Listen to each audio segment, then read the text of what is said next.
బారసాలలో వారి తల్లిదండ్రులు శ్రీ పాలపర్తి మధుసూదన్ రావు సుజాత దంపతులు ఏ శుభ సందర్భంలో వారికి దినకరన్ పేరు పెట్టారో కానీ, చదువు సంధ్యల్లో కానీ, ప్రతిభా పాఠవాల్లో కానీ, సభ్యత సంస్కారాల్లో కానీ వారు దినదిన ప్రవర్ధమానులై ఇంతయి ఒకటి ఇంతయి మరి దాని ఇంతయి అన్నట్లు ఈరోజు ఒక ఉన్నతమైనటువంటి వ్యక్తిత్వం కలిగినటువంటి వ్యక్తిగా మనం ఈరోజు వారిని ఆహ్వానించుకున్నాం.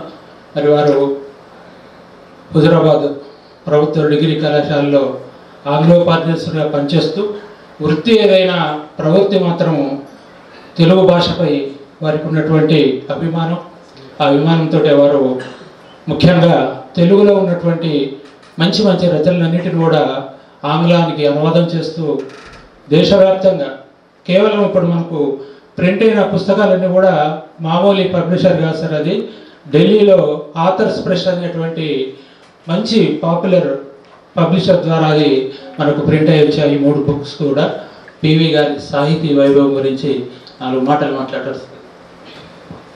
Thank you sir.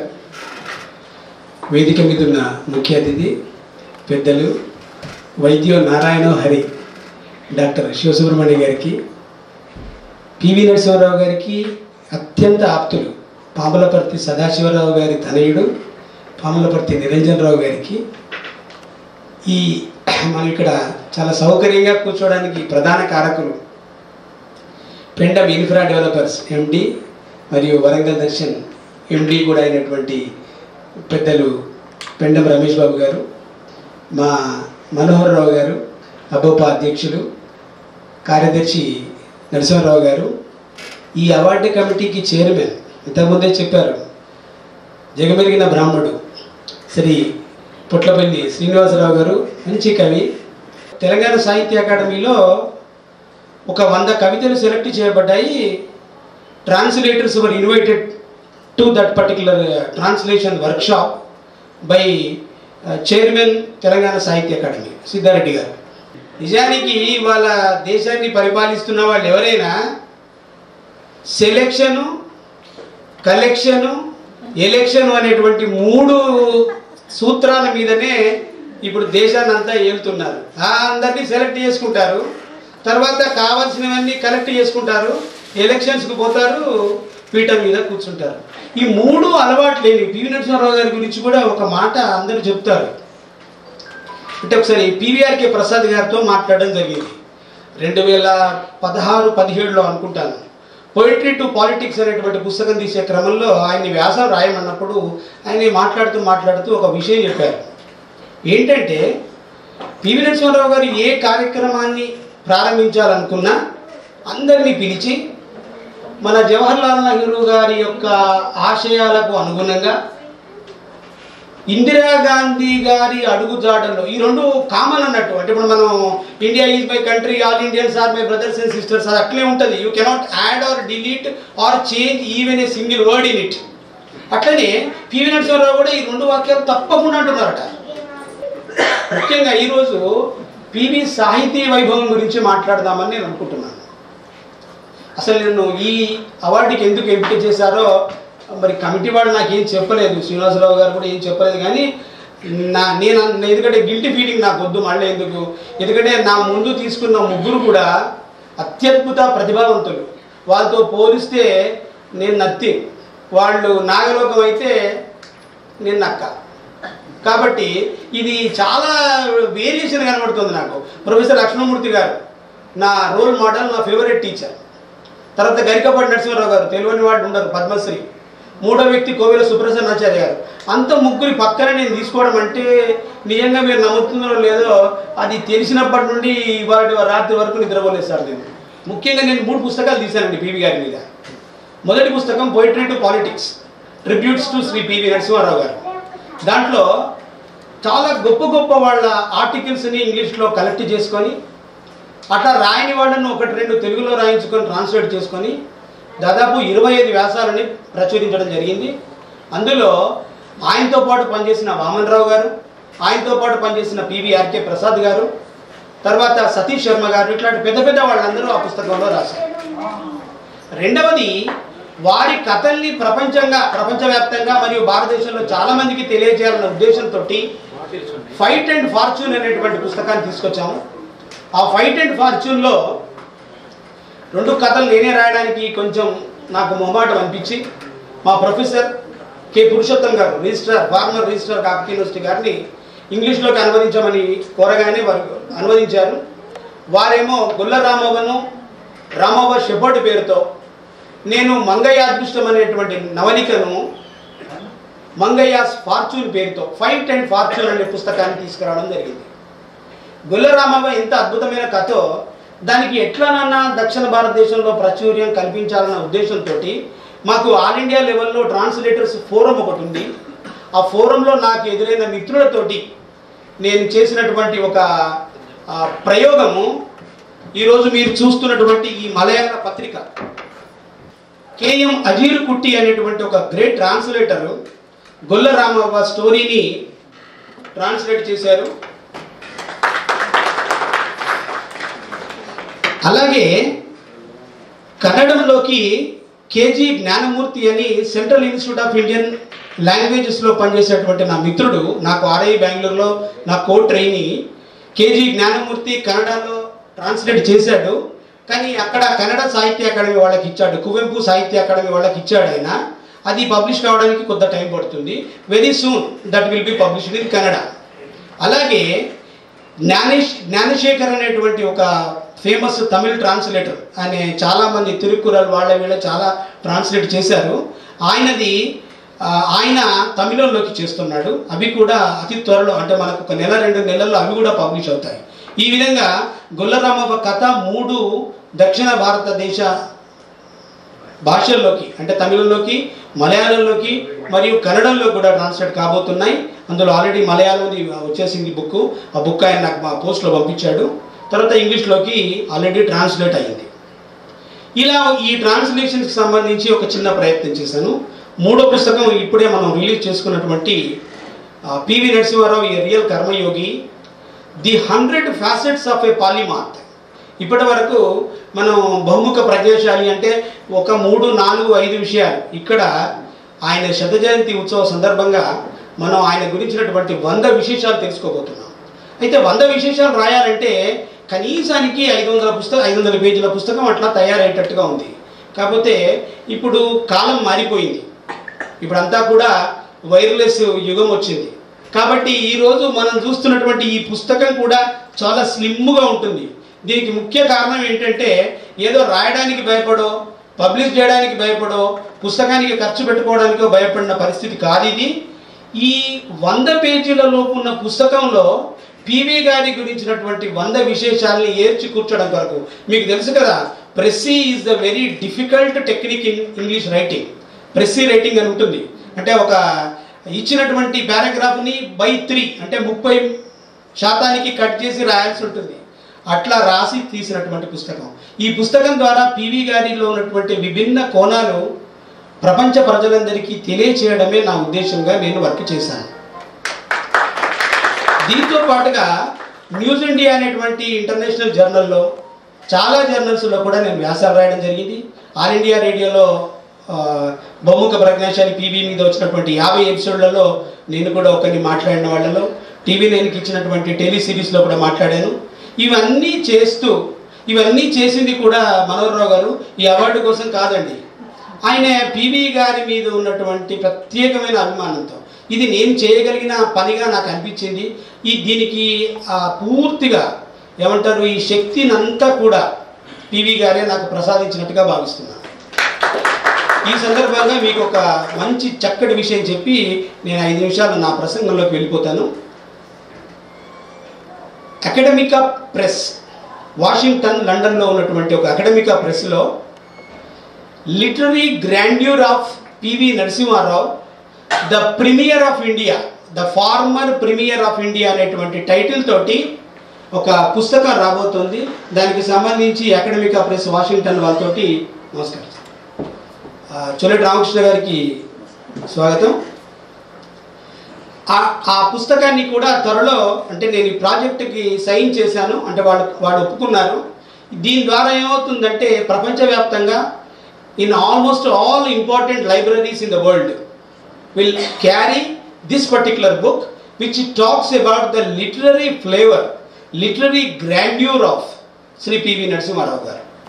అది ఈ సందర్భంగా అంటే నేను ఈ అవార్డు తీసుకుంటే దీని రుణం తీర్చుకోవాలనిపించింది కాబట్టి నేను అది తప్పకుండా చేసి మోస్ట్ ప్రాబబ్లీ నెక్స్ట్ ఆయన బర్త్డే సెలబ్రేషన్స్లో దాన్ని ఇలాంటి ప్రముఖుల చేతుల మీదుగా మనం తప్పకుండా రిలీజ్ చేసుకుందాం.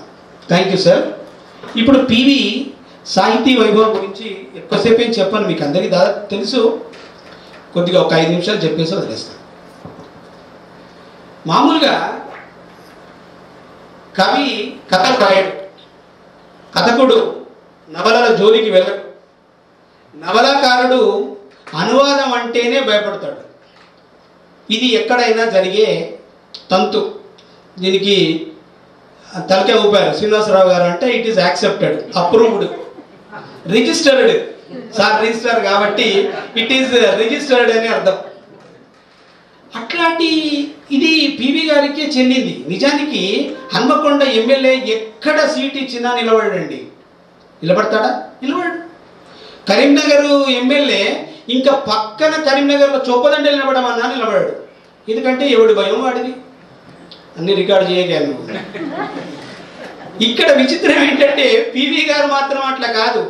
పివి గారు మంతిల్లో ఎమ్మెల్యే, హన్మకొండలో ఎమ్మెల్యే, రామ్టెక్లో ఎమ్మెల్యే, నంద్యాలలో ఎమ్మెల్యే, అమ్మ ఎంపీ ఎమ్మెల్యే ఇష్టం వచ్చినట్టుగా ఆయనకు ఎక్కడిచ్చినా అక్కడ నిలబడ్డాడు. అక్కడి భాష మాట్లాడాడు, అక్కడి యాస మాట్లాడాడు. తర్వాత అక్కడ వాళ్ళ ప్రజల మన్నన చూరగొన్నాడు. వాళ్ళ హృదయాలను గెలుచుకొని అక్కడి నుండి తను చేసేటువంటి పోరాటం చేశాడు.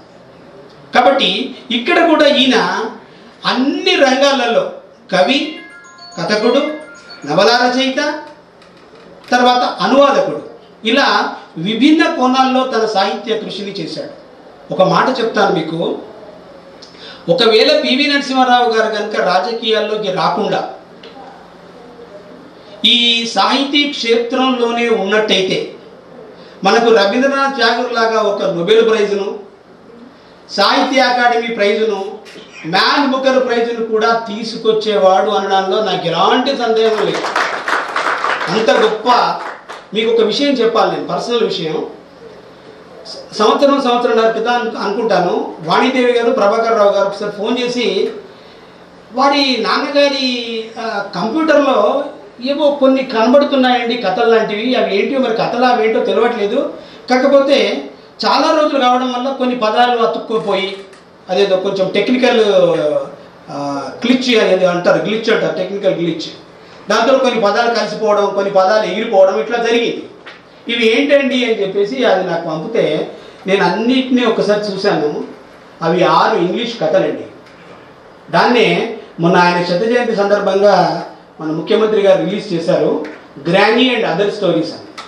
అవి ఎంత అద్భుతంగా ఉన్నాయంటే ఆ లాంగ్వేజ్ చూస్తుంటే అసలు దీనికి ఇంత సమయం ఎక్కడిది.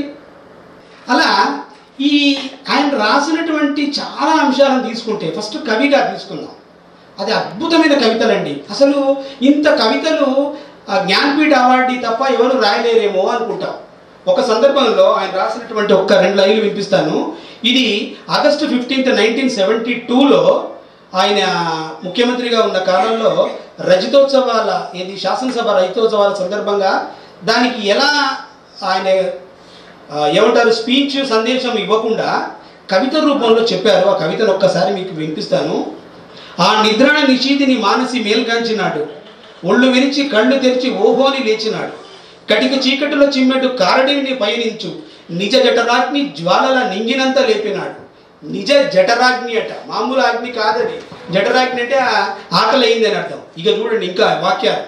అదిగో హిమనగమిచ్చిన అసుతర్పణం అనగా కడుపు మంట సెగావిని గంగానది చేసినాడు, యుగ యుగాల అన్యాయం నగమోగగల దిగమింగగా సాంధ్యారుణ రౌద్ర క్షితిజముకుడై చెలగినాడు.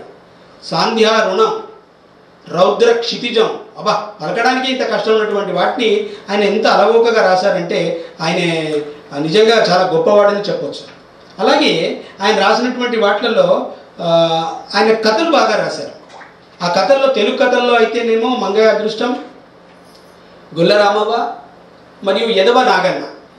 గొల్ల రామవ్వ మీకు అందరికీ తెలుసు, నిజాం వ్యతిరేక ఎంతగా ఉందో చెప్పడానికి ఆ కాలంలో రాసిన కథ. ఒక యువకుడు నిజాంకి వ్యతిరేకంగా అంటే రజాకార్లకు వ్యతిరేకంగా వాళ్ళతో ఫైట్ చేసి పారిపోతూ వస్తుంటే పోలీసులు వెంబడబడతారు. అలాంటి ఆ కాంగ్రెస్ అంటే అప్పుడు కమ్యూనిస్టులకు వ్యతిరేకంగా చేసినటువంటి ఆయన్ని ఒక గొల్ల రామవ్వ ఏ విధంగా కాపాడింది అనేటువంటి ఇతివృత్తంతో ఆయన అద్భుతంగా రాశాడు. ఇక్కడ ముఖ్యంగా మనం గమనించాల్సింది ఏంటంటే ఆయన తెలంగాణ యాస, తెలంగాణ భాష. ఒకసారి ఒక మిత్రుడు అంటే ఈ గొల్ల కులానికి చెందినటువంటి ఒక మిత్రుడు చెప్పాడు, అసలు మీ వాడు ఎట్లా రాసిండే, మా వాళ్ళకు కూడా తెలియని పదాలు రాసిండు కదా అన్నాడు. అంటే గొల్ల కుర్మ కుటుంబాలలో ఏ పదాలు వాడతారో ఆ పదాలను ఏర్చి కూర్చి రాశాడు. దాన్ని ఇంగ్లీష్లో డిక్షన్ అంటారండి. అంటే మామూలుగా రాసేసి నిజంగా అక్కడ ఏ పదం అయితే బాగుంటుందో, ఇప్పుడు నిజానికి కూడా జనాలందరినీ మాయ చేసే వాళ్ళందరూ కూడా ఎక్కువగా మాటకారులే మాయం చేస్తుంటారు. అలా ఈ అత్యద్భుతమైనటువంటి భాషను వాడాడు గొల్ల రామవ్వలో. అలాంటి కథే ఒకటి ఇంగ్లీష్లో కూడా తీసుకొచ్చారు ఆయన, గ్రానీ అని. కానీ అదేమీ గొల్ల రామవ్వకు అనువాదం కాదు. గొల్ల రామవ్వలో ఉన్న కథాంశమే గ్రానీలో ఉన్నప్పటికీ కూడా దాని పద్ధతి, కథనం అంతా వేరువేరుగా ఉంటుంది. కానీ అక్కడ కూడా ఒక ముసలా ఆవిడ రజాకారులకు వ్యతిరేకంగా పోరాడినటువంటి ఒక యువకుడిని కాపాడుతుంది. ఆ ఒక్క అంశం మాత్రమే గ్రానీలో మరియు దీంట్లో కూడా కలుస్తుంది. అలాగే ఆయన కొన్ని కథలు, ఇంగ్లీష్ కథలు రాశారు. చెప్పాను కదా మీకు ఇంతకుముందే, వాటిని ముందు చూసే భాగ్యాన్ని నాకు కలిగింది. రాసింది పివి నరసింహారావు గారు, ముందు చూసింది మాత్రం నేనే. అందులో కొన్ని కథల్లో ఒక కథ చెప్తాను మీకు చిన్నగా. అదేమిటంటే forgotten brief case. Forgotten brief case అంటే అది మోస్ట్ ప్రాబబ్లీ మన ఆంధ్రప్రదేశ్లో జరిగిన కథగానే భావించవచ్చు. ఆంధ్రప్రదేశ్లో జరిగినట్టుగా అంటే ఏ రాష్ట్రంలోనైనా అలాగే జరుగుతుంది. ఓ ముఖ్యమంత్రి ఉంటాడు, ఆ ముఖ్యమంత్రిని గదరించడానికి దాని ఆపోజిట్ వర్గం తయారవుతుంది. ఈ వీడు వాడు కొట్టుకుంటే ఏం చేయాలో అర్థం కాక కాంగ్రెస్ హైకమాండ్ రంజన్ బాబు అనేటువంటి ఒక అబ్జర్వర్ని రాష్ట్రానికి పంపుతుంది. ఆ రంజన్ బాబు గారు రావడంగానే ఇక్కడ పివి గారి యొక్క తెలివి గమనించండి. అయ్యో రంజన్ బాబు గారు మీరు ఎన్ని రోజులు ఉంటారు అని అడుగుతాడు. అక్కడ ఉంటానయ్యా, ఈ సమస్య లేదాకా ఉంటా అంటాడు. మరి మీరు ఏం తెచ్చుకోలేనింది అంటాడు ఇంకొక ఆయన. అంటే ఏముంటుందా, నాకు ఈ సూట్ కేసులు బ్రీఫ్ కేసులు పట్టుకొని రావడం నాకు అంతగా ఇష్టం ఉండదు అంటాడు. అంటే మనము కథకుడు అంటే పివి గారు పాఠకులకు పరిచయం చేస్తున్నారు. ఏమని అంటే రంజన్ బాబు ఉత్త చేతులతో వచ్చాడు అని మనకు అన్యాపదేశంగా చెప్తున్నాడు. అంత అయిపోతుంది. వాడు వారం రోజులు ఉంటాడు, రకరకాల మీటింగులు పెడతారు. రెండు గ్రూపుల వాళ్ళు రంజన్ బాబును ఇంప్రెస్ చేయడానికి చెయ్యకూడని నానా దరిద్రాలన్నీ చేస్తారు. చివరగా పోయేటప్పుడు ముఖ్యమంత్రి బావమరిది ఎక్కడి నుంచో పరిగెత్తుకుంటూ వచ్చి, సార్ మీరు బ్రీఫ్ కేసు మర్చిపోయారు అనిస్తాడు. వచ్చినప్పుడు ఏమని చెప్పారు, ఏమి లేకుండా వచ్చారు ఏంది అని అందరికీ చెప్పి మన చేతిలో ఏమి లేదని చెప్పి, ఇగో మీరు బ్రీఫ్ కేసు హోటల్లో మర్చిపోయారని చెప్పి బ్రీఫ్ కేసు ఆయన చేతికిస్తారు. బ్రీఫ్ కేసులో ఏముందో తర్వాత ఏమైందో పివి గారు చెప్పలేదు. కానీ పాఠకులకు అందరికీ అర్థమవుతుంది. ఇలాంటి రాజకీయాలు ఆనాటి నుండి ఈనాటి వరకు. This is the story of forgotten brief case. నేను ఇంకొకటి కూడా చేయబోతున్నానండి. ఈ 6 కథల్ని తెలుగులోకి కూడా అనువదించి మన తెలుగు యూనివర్సిటీ ద్వారా పబ్లిష్ చేయిద్దామని అనుకుంటున్నాను. ఇక చాలా కారణాలతోటి కొన్ని అవుతున్నాయి, కొన్ని కావట్లేదు. కాకపోతే వారు దయ తెలిస్తే నాకు తప్పకుండా అవుతుంది. ఇవాళ అవార్డు రావడానికి కారణం కూడా మా అమ్మా నాన్నలు అయితే ఎంత కారణం మీ ఇంతకుముందే సార్ చెప్పారు కదా, వారు ఇచ్చినటువంటి తెలివి వల్ల నేను ఇక్కడ నిలబడితే ఈ పనులన్నీ చేయిస్తోంది అన్యాపదేశంగా పివి నరసింహారావు గారు మరియు మా మోత్కూరి మనోహరరావు గారు. అలాగే ఇంకొక కథ రీషఫుల్ అనే కథలో అందరికీ ప్రైమ్ మినిస్టర్ ఆఫీస్ నుండి అందరు మంత్రులకు ఒక మెయిల్ వస్తుంది, అందరూ ఢిల్లీకి రండి. రీషఫుల్ ఆఫ్ క్యాబినెట్ ఉంది. క్యాబినెట్ పునర్వ్యవస్థీకరణ జరగబోతోంది. దాని సారాంశం అది. అందరూ వెళ్తారు. అక్కడికి వెళ్ళిన తర్వాత ముసలి మంత్రులందరూ ఒకవైపు, యువకులైన మంత్రులందరూ ఒకవైపు చేరుతారు. ఫస్ట్ అదొక వర్గం. ఈసారట ముసలి తొక్కులకు ముసలి తుక్కుకు అవకాశం ఉండదట, ముసలోళ్ళందరినీ తీసేస్తారట, కొత్త వాళ్ళకి ఇస్తారట అని వీళ్ళు అంటారు. వాళ్ళు ఏమనుకుంటుంటారు, వీళ్ళు ఈ పిల్లలన్నీ పోరగాళ్ళ చేష్టలే కాబట్టి వీళ్లకు ఇవ్వరట, ఈసారి వీళ్ళందరినీ తీసేస్తారట, మన ఇంకా సీనియర్లకే ఇస్తారట అని వాళ్ళు. కొద్దిసేపు అయిన తర్వాత ఒక లేడీ వస్తుంది, ఆమె కూడా మినిస్టర్. ఆమె వచ్చి ఆమె గురించి కూడా చాలా బాగా వర్ణిస్తారు పివి గారు. హైట్ బాగా వెయిట్ ఉందని, ఇంకా ఆమెకు పై పదవి పైన మగవాళ్ళకు ఉండేటువంటి మీసాలు కూడా ఉన్నాయని రాశారు. అంటే ఆమె ఏమో ఆర్డినరీ కాదన్నట్టు, అంతే కదా, పౌరుషానికి ప్రతీక కదా మీసం. కాబట్టి ఆమె కూడా తక్కువది కదా. ఆమె ఏం చెప్తాడు, వెంటనే పోయి ఈ ఆడవాళ్ళ మంత్రులు ఎమ్మెల్యేలు అందరినీ తీసుకొని పక్కన కూర్చొని, ఈ మొగోళ్ళకి ఎక్కువ మంత్రి పదవులు ఇస్తారు వీళ్ళు, ఈసారి ఆడలకి ఎక్కువ పదవులు ఇవ్వాలి, ఇవే మొదలుపెట్టింది. అట్లా చేసి అన్ని ఇష్యూస్ అన్నీ మాట్లాడి ఆఖరికి ప్రైమ్ మినిస్టర్ గారు ఏం చేస్తారనుకుంటున్నారు మీరు? రీషఫుల్ చేస్తారా?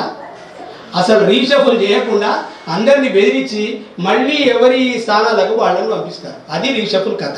ఎందుకంటే తెలుసా, ఒక ఆయన్ని కనుక తీసేస్తే వెంటనే గుండె అయిపోతుందట. ఆయన గుండె పని చేసేది కార్డియాలజిస్టులు చేయబట్టి కాదు, మంత్రి పదవి చేయబట్టి. మంత్రి పదవి తీసేస్తే ఆయన గుండె అయిపోతుందని చెప్పి రాశారు పివి గారు. ఇలా అత్యద్భుతమైనటువంటి విషయాలను తన కథల ద్వారా చెప్పినటువంటి మహానుభావుడు శ్రీ పివి నరసింహారావు గారు.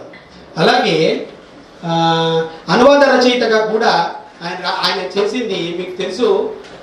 విశ్వనాథ సత్యనారాయణ గారి 1000 పడకల్ని శాస్త్ర పనిగా చేయడం, తర్వాత జయప్రభ గారు రాసినటువంటి అనుకోని అనురాగాన్ని అన్ఫోర్సీన్ అఫెక్షన్ గా చేయడం, Thomas Gray elegy written in కంట్రీగా చర్చి ఆర్ట్ని తెలుగులోకి చేయడం, తర్వాత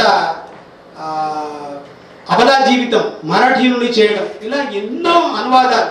అసలు చాలా విచిత్రం ఏంటంటే, చాలా తక్కువ ఏజ్లో ఆయన పాలిటిక్స్లోకి వెళ్ళినప్పటికీ కూడా అంటే నేను విన్నది ఏమిటంటే, ఈ సహస్ర పని చేసేటప్పుడు ఇలా పివి గారు చేసినటువంటి ప్రతిదీ కూడా మంగయ్య అదృష్టంలో మంగయ్య గురించి మాట్లాడుతూ, మంగయ్య ముఖ్యమంత్రి కానంత వరకు మంగయ్యని ఎవడూ పట్టించుకోడు, కానీ మంగయ్య ముఖ్యమంత్రి అయిన తర్వాత మాత్రం మంగయ్య మీద పుంకాలుగా రాస్తూ పుస్తకాలు రాస్తూ చేస్తూ ఉంటే ఒకసారి మంగయ్యకు డౌట్ వస్తుందట. ఏం డౌటు? అరే, నాలో ఇంత అద్భుతమైన లక్షణాలు కుచించుకొని పోయి ఉన్నాయా లోపల, ఈ విషయం నాకే తెలియదే. నన్ను మిత్రుడు అడిగాడు, ఏమయ్యా నువ్వు ఎందుకు పివి నరసింహారావు గారి గురించి రాస్తున్నావు? ఆయనతో నీకు వచ్చేదే ఉన్నది, పోయేదే ఉన్నది. ఆయన ఏమన్నా అధికారం ఉన్నాడా, పదవిలో ఉన్నాడా, బతికున్నాడా?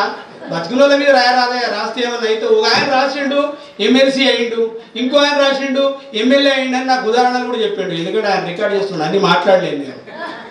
కానీ అంత తెలివి నాకు లేదండి. ఇప్పుడు అధికారంలో ఉన్న వాళ్ళ గురించి రాసి వాళ్ళ మెప్పు పొంది నేను లాభపడదామని నేను ఎన్నడూ అనుకోలేదు. అందుకోసమేనేమో నేను ఎందుకో పివి గారి మీద రాస్తున్నా, అందుకోసమే నాకు ఈ అవార్డుకు నన్ను సెలెక్ట్ చేశారని భావిస్తున్నాను.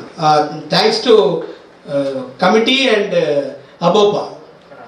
అలాగే ముఖ్యంగా చివరిగా ఇంకొక విషయం చెప్పి ముగిస్తాను. వీరు తెలుగులో కాళోజీ గారు రాసినటువంటి ఒక కవితని ఇంగ్లీష్లో ట్రాన్స్లేట్ చేశారు. అది నిజంగా చాలా అద్భుతంగా ఉందండి. ఇది మీకు అందరికీ తెలిసిందే. అవనిపై జరిగేటి అవకతవకలు చూసి ఎందుకో నా హృదయని ఇని ఆవేదనలు. దాన్ని ఆయన ఇంగ్లీష్లో ఎంత సింపుల్గా చేశారు చూడండి. I cannot correct the wrongs, I cannot show the way, I cannot punish those who astray, I cannot even live in happy unconcern as countless others do. So what is the point of my worry at what happens in the world? మరి ఇట్లాంటి వాటికి నేను ఎందుకు పెద్ద ఆహం కావాలి అనేటువంటి విషయాన్ని ఆయన రాశారు. సో ఇలా పివి గారికి అత్యద్భుతంగా వారి గురించి దాశరథి గారు ఏమంటారంటే, గద్య పద్యములు ఎంతో హృదయంగా రాస్తాడు, అర్థవంతమైన రచన అగాధాలు చూస్తాడు. అంటే ఆయన రాయదలుచుకున్న విషయంలో లోతుగా ఆయన రాసేటువంటి విధానం చూస్తే నిజంగా ఆయన ఒక నోబెల్ బహుమతికి, ఒక జ్ఞానపీఠకి నిజంగా అర్హుడని నాకు అనిపిస్తుంది. ఈ సందర్భంగా మా చేపూరి శ్రీరామ్ గారు రాయమంటే ఒక పద్యం రాశారు, చాలా అద్భుతంగా ఉంది అది. బహుభాషానిధి గ్రంథకర్త ఘన విద్వన్మూర్తి ప్రజ్ఞుండునై మహి సాహిత్య వికాస భావనల శ్రీమంతుడుగా వెలుగుచున్ రహమించన్ కమనీయ గ్రంథరచన రమ్యత్వ శోభాకృతులు మహిమన్ చూపెన్ వైదుషి విభవ సామర్థ్యమున్ పివిఎన్.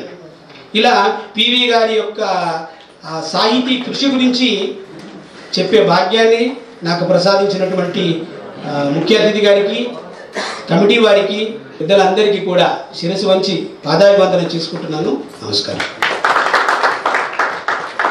హృదయానందం, శ్రవణానందం అన్నీ కలిగేసిన మన పాలకుర్తి దినకర్ గారికి మరొకసారి హృదయపూర్వక సభా పక్షాన హృదయపూర్వక ధన్యవాదాలు తెలియజేసుకుంటున్నాం.